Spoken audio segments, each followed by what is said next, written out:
শীতের কিয়েভ, একসময় যেখানে জীবনের চঞ্চলতা ছিল, আজ সেখানে কেবল বরফের নিস্তব্ধতা। দিনিপ্রো নদী আজ যেন এক জমাট বাঁধা দীর্ঘশ্বাস। থার্মোমিটারের পারদ নেমেছে -20 ডিগ্রি সেলসিয়াসে। চারদিকে শুধু সাদা বরফের চাদর, কিন্তু এই তীব্র হাড় কাঁপানো ঠান্ডার মাঝেও কোথাও প্রাণের স্পন্দন আছে। এক চিলতে খোলা পানি, আর সেখানে জড়ো হয়েছে শত শত রাজহাঁস। তাদের শুভ্র ডানাগুলো আজ বরফের চেয়েও শীতল। তারা পরিযায়ী হয়নি, তারা রয়ে গেছে এই মাটির মায়ায়, হয়তো মানুষের উপর ভরসা করে। ৬৪ বছর বয়সী ওকসানা ফিদুসিকিনা এই তীব্র ঠান্ডাতেও তিনি নদীর পাড়ে এসেছেন পাখিদের জন্য খাবার নিয়ে। তার চোখে বিষণ্ণতা। তিনি বলেন, এখানটায় একটু বাকি, সব জমে পাথর হয়ে গেছে।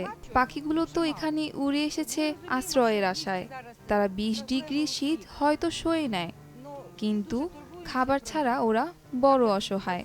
বিগত কয়েক বছরের মৃদু শীত এই পাখিদের ভুলিয়ে দিয়েছিল কষ্টের স্মৃতি। তারা ভুলে গিয়েছিল দূরে কোথাও উড়ে যাওয়ার কথা। আজ ওকসানার মতো কয়েকজনের ভালোবাসাই তাদের একমাত্র অবলম্বন।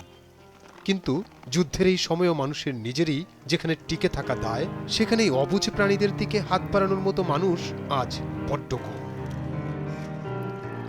কিন্তু কিয়েভের আকাশ আজ কেবল মেঘে ঢাকা নয়, তা ঢাকা পড়েছে আতঙ্কে। যে রাতে তাপমাত্রা সবচেয়ে নিচে নামে, ঠিক সেই মুহূর্তটিকেই বেছে নেয় যোদ্ধারা।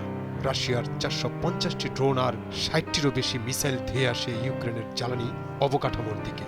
মঙ্গলবার সকালে ইউক্রেনের পররাষ্ট্রমন্ত্রী নিশ্চিত করেন এক ভয়াবহ তথ্য।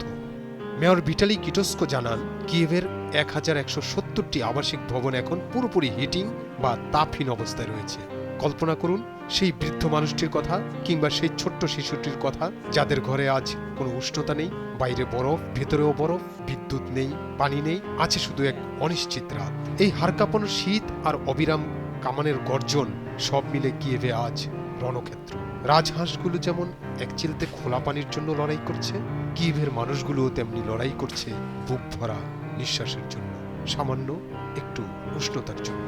প্রকৃতি হয়তো নিষ্ঠুর, মানুষ হয়তো আরো বেশি, কিন্তু এই ধ্বংসস্তূপের মাঝেও যখন কেউ পকেট থেকে এক মুঠো দানা বের করে পাখির দিকে ছুঁড়ে দেয়, তখন মনে হয় মানবতা এখনো হারেনি।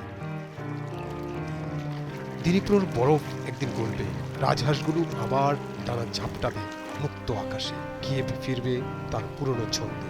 ততদিন পর্যন্ত বেঁচে থাকার এই লড়াই চলুক। ইন্টারন্যাশনাল ডেস্ক, ভোরের কাগজ।